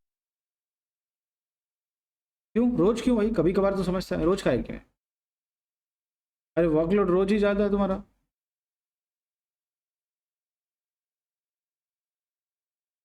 सीजन रोज कैसे रहेगा, वही तो बोल रहा मैं, 365 दिन थोड़ी सीजन रहेगा, वर्कर्स ही नहीं है, मतलब अगर 100 लोगों की ज़रूरत है तो मैंने आज 60 लोगों को ही काम पे रखा है, मेरी कंपनी में अगर 100 लोगों की ज़रूरत है तो मैंने 60 को ही काम पे रखा है, उन्हीं 60 लोगों को मैं फिर उन्हीं को फिर करवाता हूँ एक्स्ट्रा काम, करो तुम लोग, बराबर ना। ऐसा क्यों? 40 वर्कर क्यों नहीं रख लेते? और तो ओवर टाइम प्रीमियम भी तो देना पड़ रहा है, एक्स्ट्रा पैसा देना पड़ रहा है मुझे ओवर टाइम के। हो सकता है ना ऐसा। अब जैसे मान लो सीए ऑफिस है, ऑफिस में लिमिटेड जगह है, उतनी जगह में खाली 50 आर्टिकल ही बैठ सकते हैं जो हमारी ऑफिस की जगह है, लेकिन हमारे पास काम ज़्यादा है। तो अगर मुझे और 20 आर्टिकल रखने होंगे तो फिर तो मुझे ऑफिस खरीदना पड़ेगा, नया ऑफिस लेना पड़ जाएगा फिर तो। फिर हर किसी के लिए फर्नीचर को करवाओ, इंटीरियर का काम करो, सबको पीसी लैपटॉप दो। समझ में आ रहा है क्या तुमको? और मुंबई जैसी जगह पे तो रेंट वगैरह बहुत ज़्यादा हो जाता है, तो इससे अच्छा ओवर टाइम दे देंगे थोड़ा बहुत, वो चलेगा। समझ में आ रहा है क्या आपको? और हम कस्टमर से उतना कर लेंगे रिकवर, और क्या है। समझ में आ रहा है क्या आपको? यस। और तीसरा रीज़न ओवर टाइम का क्या होता है? कंपनी ओवर टाइम कर रही है, मान लो मुझे किसी कंपनी ने बड़ा ऑर्डर प्ले दे दिया और बोल रहे कि हफ्ते भर के अंदर हमको डिलीवरी चाहिए। मैं उनको बोल रहा कि हफ्ते भर के अंदर तो पॉसिबल नहीं है, मेरे पास काम की कमी नहीं है। तो मैंने उनको बोल दिया कि देखो हफ्ते भर के अंदर पॉसिबल नहीं है। या तो मान लो फॉर एग्जांपल कविता है जैसे, अब इसका लास्ट मोमेंट तक कुछ पढ़ के नहीं हुआ है, ठीक है, लेकिन पैसे बहुत है इसके पास, हाँ भी बोल रही है, तो पैसे बहुत है मान लो इसके पास। तो अभी इसने शुरू शुरू से तो कुछ पढ़ा नहीं, लास्ट के मान लो 1 महीने आ गए, 1 महीना रह गया है, कॉस्टिंग इसको कुछ भी नहीं आता है। तो इसके पापा ने मेरे से कांटेक्ट किया, उन्होंने बोला सर आपको कविता को कॉस्टिंग सिखाना है, और यही 1 ही महीने का टाइम है। मैंने बोला 1 महीने में तो सर पॉसिबल नहीं, क्योंकि मैं बहुत बिजी हूँ, मैचेस चल रही है मल्टीपल, पॉसिबल नहीं होगा। तो उन्होंने रिक्वेस्ट की, क्या अरे रिक्वेस्ट क्या की कि कैसे भी करके प्लीज़ ख़त्म कर दो, चाहिए तो मैं आपको। समझ में आया क्या होता है ना ऐसा? कैसे भी करके कर दो। जैसे अभी आप मान लो शादी या दिवाली का टाइम है, आप कोई ड्रेस लेके गए टेलर के पास, आपने उसको बोला ये मुझे 3 दिन बाद चाहिए, वो भाव खाएगा, बोलेगा 3 दिन में तो पॉसिबल ही नहीं है। आप उसको बोलते हो ना कि चाहिए तो आप 100-200 रुपये पर सिल दो, कर दो काम टाइम पे, है ना। तो अगर कस्टमर ने रिक्वेस्ट किया है कि आप ओवर टाइम कर लो चाहिए तो, और जो खर्चा होगा वो मैं दे दूंगा, आप वर्कर्स से काम करवा लो प्लीज़, रिक्वेस्ट कर रहा है, तो हम क्या करेंगे फिर? तो वो कस्टमर से चार्ज करेंगे। अगर आपकी कंपनी में ओवर टाइम रोज ही होता है तो उसको ओवर टाइम नहीं बोलने का, फिर आप उसको अपना नॉर्मल वर्किंग आवर्स बता दो। अगर मेरी कंपनी रोज 10-10 घंटे काम करती है, 8 घंटा नॉर्मल और 2 घंटा, तो फिर मैं वर्कर्स को हायर करते टाइम में क्या बोल दूंगा कि हमारा वर्किंग आवर्स ही 10 घंटे का है, 8 घंटा क्यों बोलना, वो 2 घंटा, जब जो रोज ही हो रहा है वो नॉर्मल ही है ना। फिर ओवर टाइम का मतलब क्या होता है? कभी कभार होता है। अगर रोज ही ओवर टाइम हो रहा है तो उसको क्या मान लेने का कि वो नॉर्मल है, और उसको अपना नॉर्मल आवर्स मानने का। फिर ओवर टाइम में जो आप पेमेंट भी करते हो ओवर टाइम का एक्स्ट्रा, उसको भी वेजेस के अंदर ऐड करो कि ये ओवर टाइम प्रीमियम नहीं है, ये हमारा नॉर्मल वेजेस है। अंडरस्टूड? और कभी कभार करते हो वर्क प्रेशर की वजह से, कोई बड़ा ऑर्डर आ गया, प्रोडक्शन की डिमांड है, देन आप उसको ओवरहेड्स में काउंट करोगे। जो ओवर टाइम का एक्स्ट्रा पैसा गया ना हमारा, उसको हम कहाँ काउंट करेंगे? देखो ओवर टाइम प्रीमियम होता है, प्रीमियम। जैसे नॉर्मली मैं 1 घंटे का 100 रुपया देता हूँ, पर ओवर टाइम कराऊंगा तो 150 देना पड़ेगा। तो जो 50 रुपया एक्स्ट्रा दे रहे हो दैट इज कॉल्ड प्रीमियम। तो 100 रुपया तो वेजेस में जाएगा, लेकिन 50 रुपया जो एक्स्ट्रा दे रहे हो उसको कहाँ रिकॉर्ड करें? तो अगर आपके यहाँ पे नॉर्मली ये होता ही रहता है तो भी उसको भी फिर आप वेजेस में डाल दो, क्योंकि आपका नॉर्मल ही है। अगर कभी कभार होता है तो उसको ओवरहेड्स में लेके जाओ। और अगर ऐसा आपने कस्टमर की रिक्वेस्ट पे किया हुआ है तो ये पैसा उस कस्टमर से ही स्पेसिफिकली आपको रिकवर करना चाहिए। इसको ओवरहेड्स में ऐड मत करो, क्योंकि ओवरहेड्स में ऐड करोगे तो आप सारे ही क्लाइंट से सबसे थोड़ा थोड़ा रिकवर करोगे फिर तो इसको अपने इनडायरेक्ट खर्चे में भी मत डालो, इसको आप अलग से रखो, और वो क्लाइंट का जब बिल बनाओगे तो उसमें इतना ऐड कर लो। समझा आपको? 3 रीजन है, 3 ट्रीटमेंट है। पहला, overtime is worked regularly. Overtime is worked, why? Overtime is worked regularly due to, अरे वर्कलोड ज़्यादा है तो वर्कर्स रखो ना, due to workers what? Shortage, workers shortage. तो किसी कंपनी में वर्कर्स की शॉर्टेज है, इसीलिए रोज ओवर टाइम करना होता है, तो उसको फिर ओवर टाइम नहीं मानने का। अगर मेरी कंपनी मुझसे रोज 10-10 घंटे काम करवाएगी तो मैं उसको बोल दूंगा कि हमारा नॉर्मल वर्किंग ही 10 घंटे का है ना। दूसरा, over time is not regular. Over time is, हाँ रेगुलर नहीं है। रेगुलर नहीं है तो फिर कब होता है?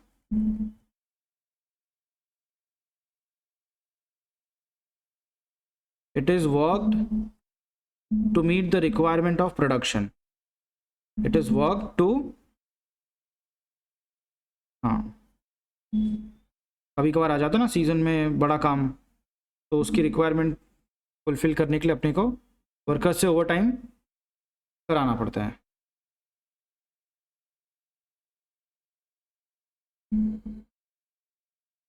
और तीसरा रीजन क्या हो सकता है?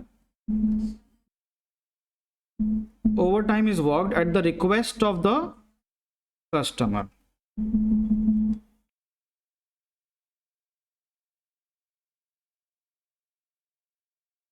Overtime is worked. सेकेंड और थर्ड में फ़र्क क्या है? मान लो सेकेंड में क्या, मैं काम छोड़ना नहीं चाहता हूँ, है ना।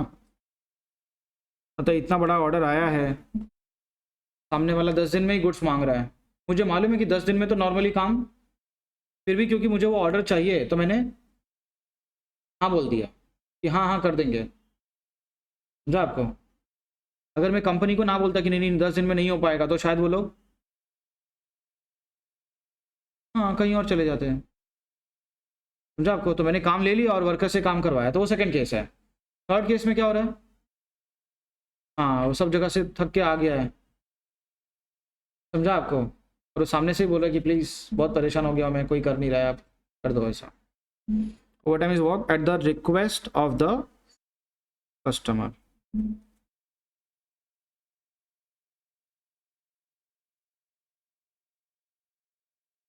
ठीक है, अब ये तो हो गए कॉजेस, ये क्या थे। अब बात करते हैं इनके ट्रीटमेंट की। What will be the treatment of this? Treatment simple है, अगर आप ये रोज कर रहे हो तो फिर उसको ओवर टाइम नहीं बोलने का, then the overtime premium should be treated as normal wages only. क्या ट्रीट करने का इसको? Yes, overtime premium is treated as normal wages.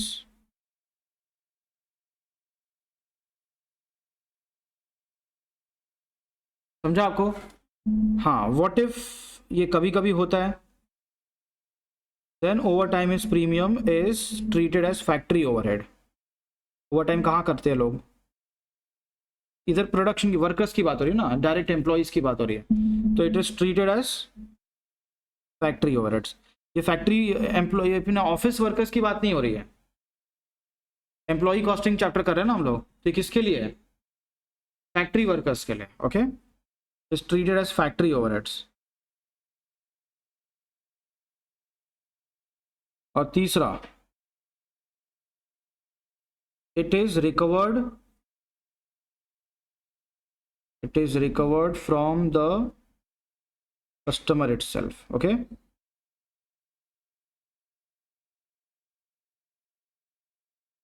तो जो कस्टमर जिसने बोला है ना, उसी से आप उसको रिकवर कर लोगे।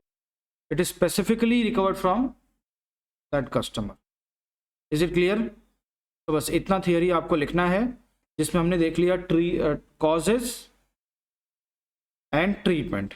अंडरस्टूड? हाँ, ये ट्रीटमेंट है। ये बुक्स में क्या ट्रीट करोगे? ये well this is actually a theory concept. ठीक है, कि ओवर टाइम क्यों होता है, उसका क्या करना चाहिए, और इसके ऊपर इंस्टीट्यूट ने एक न्यूमेरिकल भी बनाया हुआ है ताकि ये कॉन्सेप्ट सेम हम लोग नंबर्स के साथ अप्लाई करके सीखें। अंडरस्टूड? तो जो स्पेस बचा हुआ है ना उतने में निपटा दो इसको बस।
क्या की कमी है, थोड़ा आराम रहता है ना। चलो हो गया लिख के, आ जाओ क्वेश्चन नंबर 5।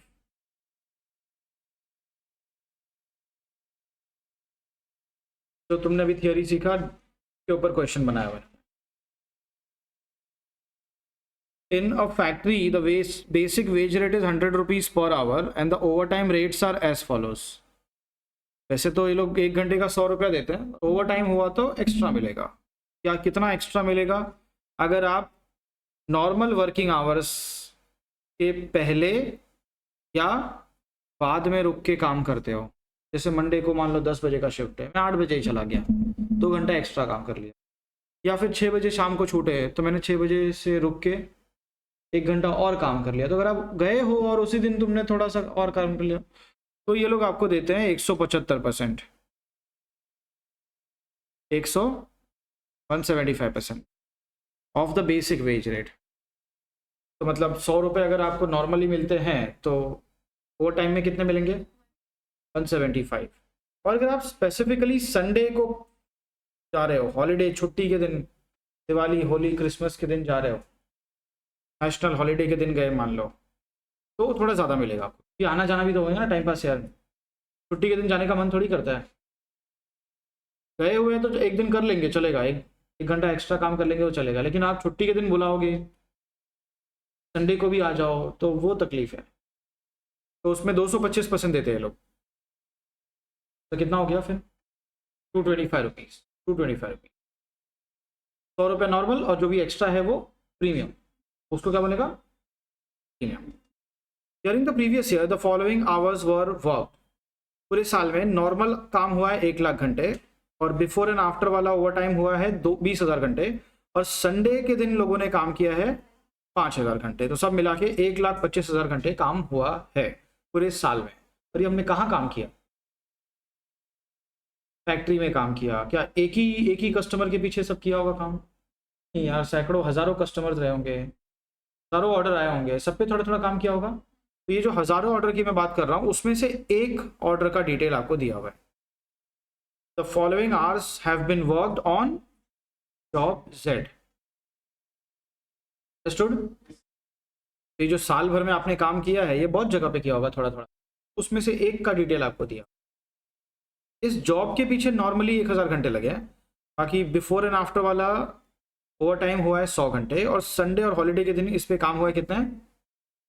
25। तो 1,125 घंटे टोटल इस जॉब को कंप्लीट करने में लगा है।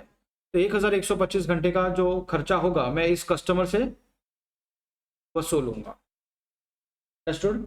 अगर मेरे यहाँ पे ओवर टाइम बहुत नॉर्मल सी बात है, तो मैं पूरे 1,125 घंटे को क्या मानूंगा? नॉर्मल आवर्स ही मानूंगा। बराबर? देखते हैं क्या पूछा, फटाफट रीड करो। You are required to calculate the labour cost, मतलब वेजेस, लेबर कॉस्ट मतलब wages chargeable to job Z and overheads in each of the following instances. कौन से इंस्टेंसेस हैं? पहला, when overtime is worked regularly throughout the year as a policy due to workers shortage. तो पहला case हो गया। Then when overtime is worked irregularly, मतलब बार बार नहीं होता, कभी कभार होता है। और कब कब होता है ये? To meet the requirement of production. इन केस हो गया ये। Then when overtime is worked at the request of the customer to expedite the job, expedite मतलब फास्ट काम करने के लिए, तो fasten the job। तो ये तो हम लोग कस्टमर से ही लेंगे फिर, है ना? ये तीनों केसेस हैं, फटाफट इसको अपने को सॉल्व करना है। और तीनों केसेस में हम कस्टमर से कितना पैसा चार्ज करेंगे, ये समझ में आया आपको? Okay, let us start. Heading डाल दो, question number 5।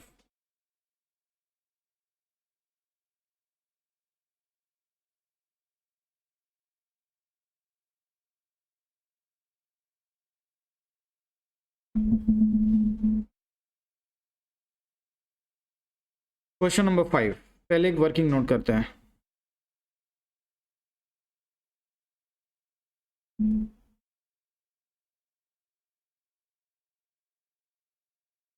Calculation of total wages for the year.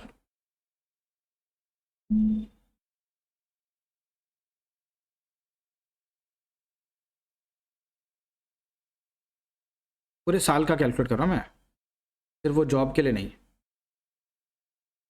तो बताओ हमने नॉर्मली कितने आवर्स काम किया है, नॉर्मल वेजेस 1 लाख, और 1 घंटे का पेमेंट क्या है 100 रुपये। तो ये हो गया 1 करोड़ हो गया। फिर प्लस ओवर टाइम,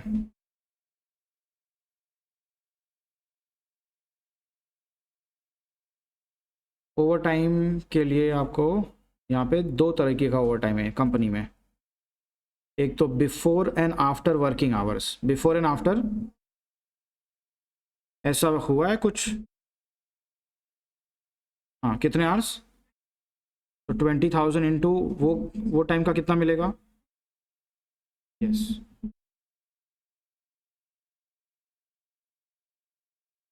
35 lakhs। और over time on Sunday and holidays, Sunday and holidays का क्या रूल है ओवर टाइम का? 5,000 घंटे। और ओवर टाइम का क्या रूल है? 225। तीनों को ऐड करो।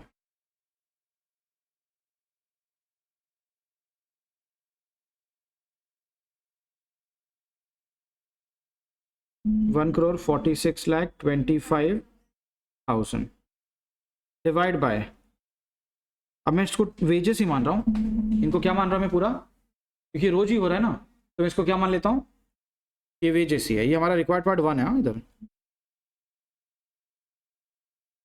तो what is total hours worked during the year? 1 lakh. तो 1,25,000 घंटे के पीछे हम लोग इतना पेमेंट करें, तो ऑन एन एवरेज हमारा 1 घंटे का पेमेंट कितना होता है? 117। वैसे तो हमारा बेसिक 100 रुपये है ना, फिर 117 कैसे आ गया? ये ओवर टाइम की वजह से। तो हमारा on an average wage rate क्या है, बराबर ना? तो अब मैं ओवर टाइम टाइम को भी क्या मान लूंगा, नॉर्मल। और मैं अपना वेज रेट क्या मान के चलूंगा, हमारा 1 घंटे का कितना होता है 117 रुपये।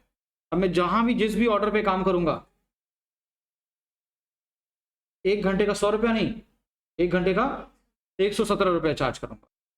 और ओवर टाइम पे ध्यान ही नहीं देना है, ओवर टाइम भी नॉर्मल ही है, टेंशन मत लो, जितना घंटा आपने काम किया इंटू 117 कर लो बस। अंडरस्टूड? अब देखते हैं फिर जॉब जेड से कितना चार्ज करेंगे हम लोग। तो then for total wages chargeable from job Z,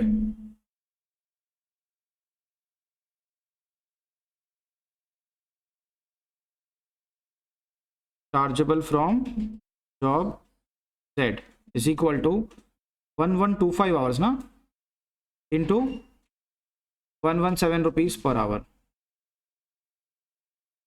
13625। Okay, ये समझ में आया आपको? This was the first case. Second case क्या है, इसमें हेडिंग डाल देना सेकंड, फर्स्ट का हेडिंग क्या हो गया, when overtime is worked regularly, when overtime is worked regularly. तो ये ऐसा ट्रीटमेंट करने का। फिर आप जो ओवर टाइम प्रीमियम है उसको भी अपना क्या मान के चलो, नॉर्मल वेजेस मान के चलो, और सारे आवर्स को अपना नॉर्मल आवर्स मान लो, और एक एवरेज रेट निकाल लो। फिर जहां भी काम करोगे कस्टमर से उतना 1 घंटे का चार्ज करने का, ध्यान नहीं देने का क्या ओवर टाइम में क्या है, क्योंकि वो नॉर्मल ही है सब, चाहे ओवर टाइम हो चाहे नॉर्मल हो, सब अपने लिए नॉर्मल है। 1 घंटे का 117 रुपये। दूसरा केस क्या है, when overtime is worked irregularly to meet the requirement of production.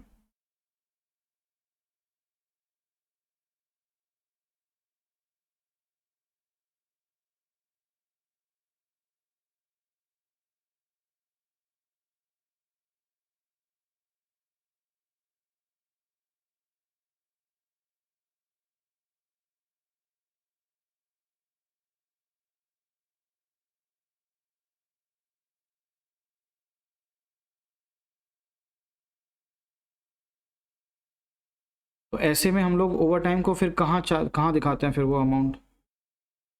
Factory overheads में डालते हैं ना, तो ओवर टाइम का अलग से हिसाब रखना पड़ेगा फिर तो। ओवर टाइम का अलग से, हाँ, फिर उसको एवरेज नहीं कर सकते, ओवर टाइम को अलग ही रखना पड़ेगा।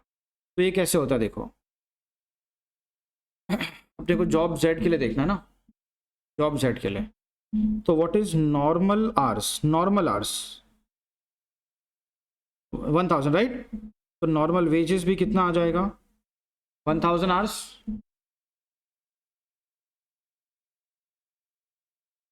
1000 आवर्स इंटू 100। मैं एक काम कर रहा हूँ, 1125 पूरा ले लेता हूँ इंटू सिर्फ 100 रुपीज़, तो ये आ जाएगा 1,12,500। देखो आपने 1125 आवर्स काम किया ना, तो आप सबका 100 रुपये तो दोगे ही, प्लस तो जो 100 रुपये आप दे रहे हो ना, उसको प्रीमियम नहीं मानने का, 100 तो नॉर्मल ही है।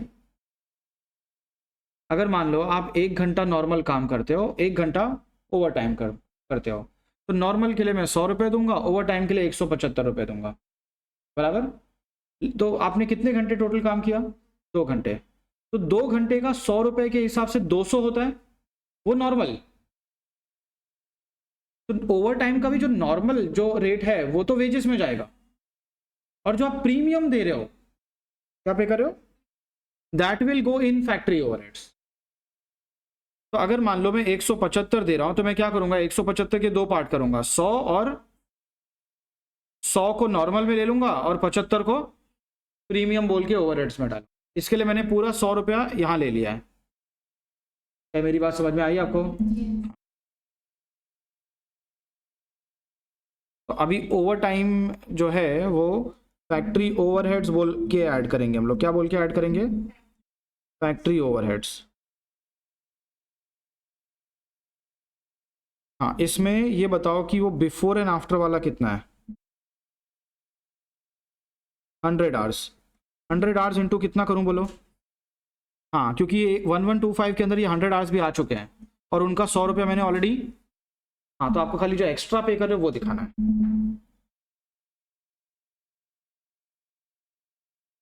अंडरस्टूड?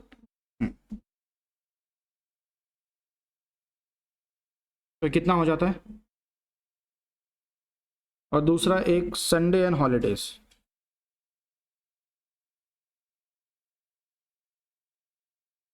संडे एंड हॉलीडेज वाला क्या है?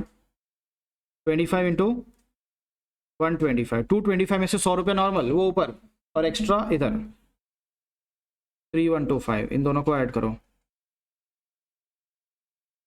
10,625 इसमें ऐड हो जाएगा, और ये आ जाएगा total chargeable to job set.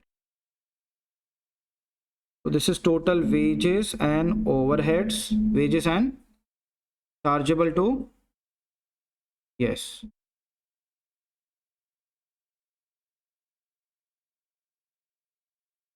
कितना बोला तुमने?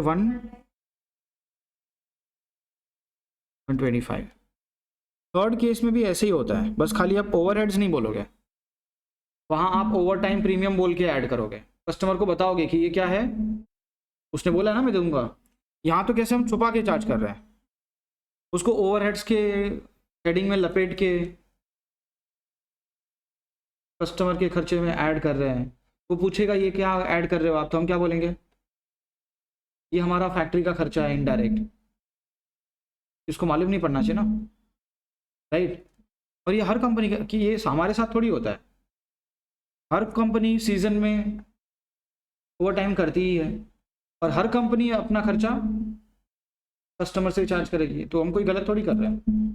सीजन में तो थोड़ा भाव बढ़ेगा ही। तीसरा, when overtime is worked at the request of customer.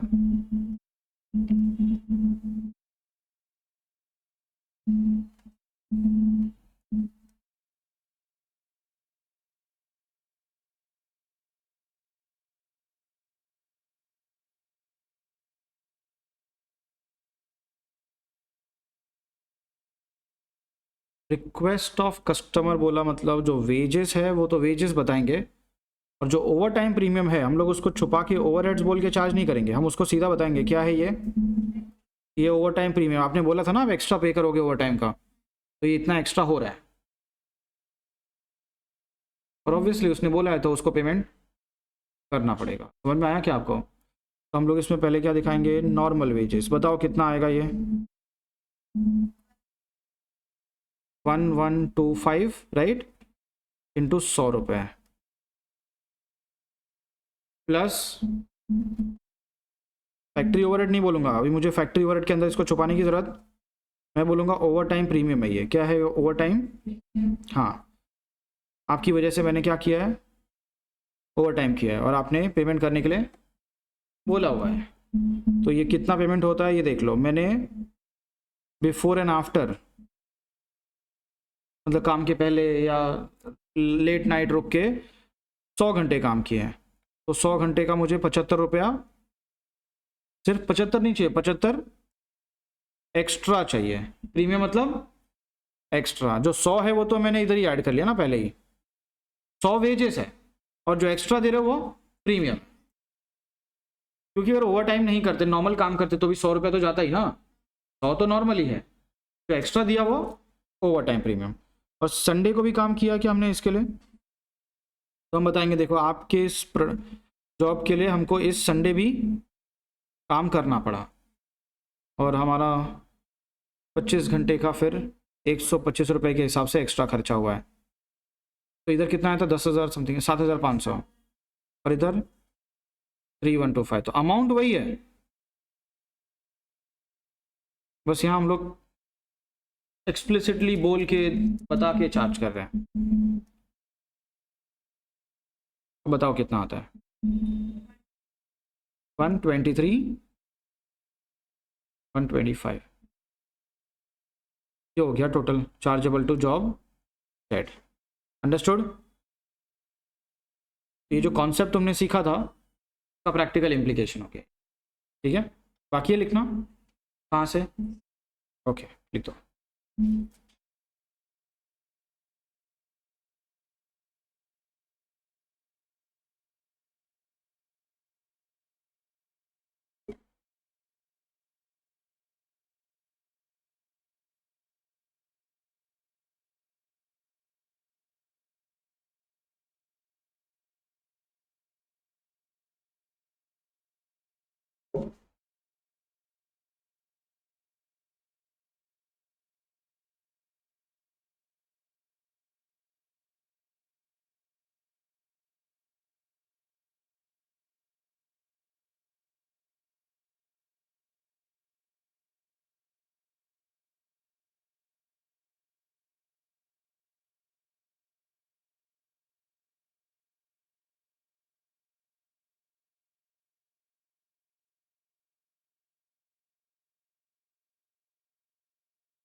ये सारे क्वेश्चंस इसमें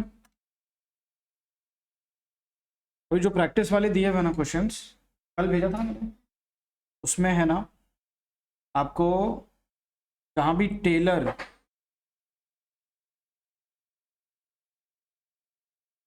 मेरिक या एमर्शन ये देखेंगे ना वो क्वेश्चन मैं अभी बोल देता हूँ क्या क्या नहीं करना है।